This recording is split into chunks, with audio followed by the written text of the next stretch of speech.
Bonjour Madame Morello. Bonjour.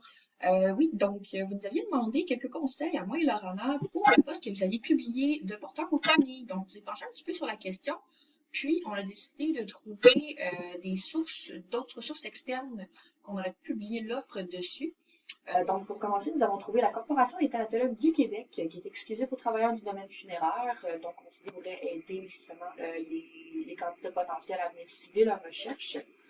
Par la suite, on a trouvé Emploi Québec, qui est un site gouvernemental. On s'est dit que ça peut donner de la crédibilité aux offres, euh, de donner de la crédibilité en fait, à l'entreprise, si on décide d'aller pour cette option-là. Et en troisième lieu, nous avons trouvé Jobilico, qui est bien connu du grand public. Puis on s'est dit, dans le fond, ça pourrait être une option intéressante pour nous, puisque les recruteurs peuvent afficher gratuitement leurs offres d'emploi. Donc, encore une fois, c'est le dernier recours. Ça pourrait être intéressant pour la compagnie. Donc, pour, dans le fond, intégrer l'employeur euh, à sa nouvelle job, dans le fond, on va devoir le rencontrer au préalable pour une rencontre dans le fond, 1 à 3 heures, tout dépendant. Dans le fond, cette rencontre va nous permettre tout d'abord de lui dire, dans le fond, le fonctionnement de l'entreprise, donc comment on fonctionne, ainsi que la remise de documents la fonction de son poste et de l'entreprise. Ça va nous permettre aussi de prendre ses informations personnelles telles que la validité de son permis de conduire, ce qui est très important pour son poste. Par la suite, pour sa première journée officielle, dans le fond, on va devoir lui faire visiter son environnement de travail, dans le fond, les outils qu'il va utiliser, présenter aussi, dans le fond, ses nouveaux collègues, dans le fond, pour justement l'assimiler dans son nouvel environnement de travail. On va devoir aussi l'informer, dans le fond, pour ses conditions et règles de travail, ainsi que sa rémunération. On va lui, dans le fond, décrire aussi, dans le fond, plus précisément, c'est quoi, dans le fond, ses tâches pour son poste. Par la suite, pour ses rémunérations, on va devoir l'informer que, dans le fond, ses fiches de paie, ça va être dans le fond, chaque 2 semaines. Aussi, une particularité pour ce poste, c'est que il va devoir être disponible un minimum de 6 jours sur une période de 14 jours. Donc, il va devoir nous donner ses disponibilités.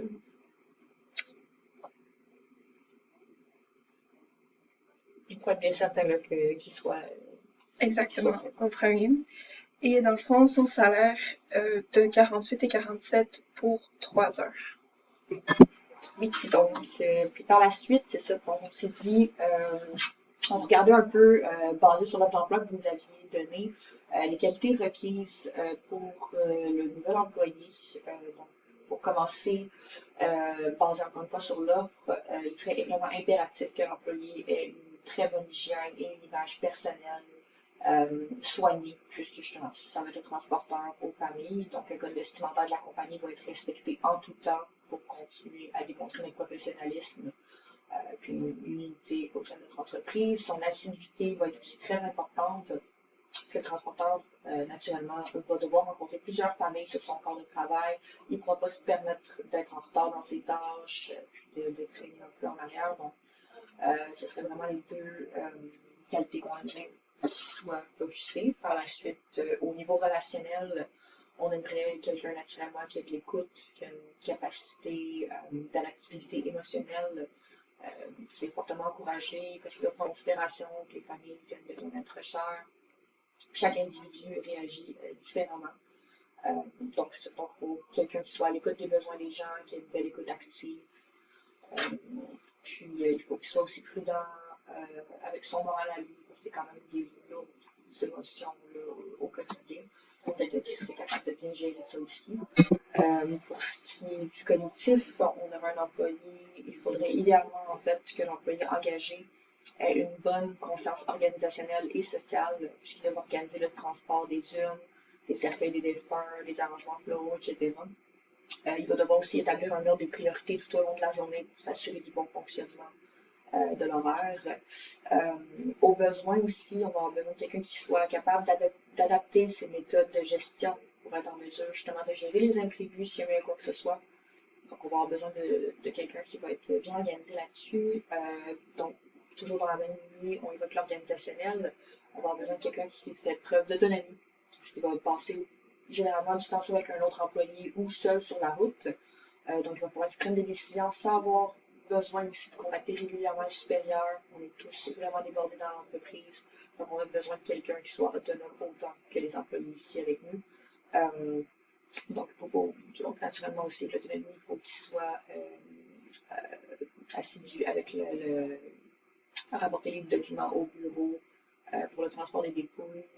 Puis c'est ça, on s'attend à un agent vraiment responsable et efficace là, au niveau de la gestion de santé. Donc, pour continuer l'intégration de l'employeur, lors de sa première journée, il sera jumelé avec un autre employé qui va occuper, dans le fond, le même poste. Ça va faciliter, dans le fond, son intégration, mais aussi sa formation. Donc, cette personne-là va être sa personne ressource. Donc, ça va être avec elle, dans le fond, qu'il va pouvoir poser les questions qui sont spécifiques à son poste ou même en général, si c'est des petites questions vraiment sur le fonctionnement de l'entreprise. Ensuite, dans le fond, le parrain-marraine va devoir être en mesure de surveiller l'employeur, donc lui laisser du lousse pour qu'il pratique, dans le fond, déjà son poste, mais c'est ça, juste superviser, dans le fond, pour que tout soit sécuritaire. Dans le fond, cette personne-là aussi va s'assurer de réduire le stress et l'anxiété de l'employeur, donc c'est sa première journée, donc c'est sûr que une petite anxiété de ne pas connaître son poste, de ne pas connaître les autres employés, c'est sûr qu'il va le ressentir un peu. Ça peut être une situation assez anxiogène, oui. Oui, effectivement. Ensuite, dans le fond, il va juste avoir une petite rencontre avec les autres employés pour, dans le fond, présenter le nouvel employé, donc décrire c'est quoi sa fonction, son nouveau rôle, ainsi que, dans le fond, son nouveau rôle dans l'entreprise. Donc, je vous remercie énormément de votre temps. Merci beaucoup d'avoir pris en considération notre expertise. On espère que la présentation vous a plu. Je vous souhaite de passer une bonne journée. Merci, au revoir.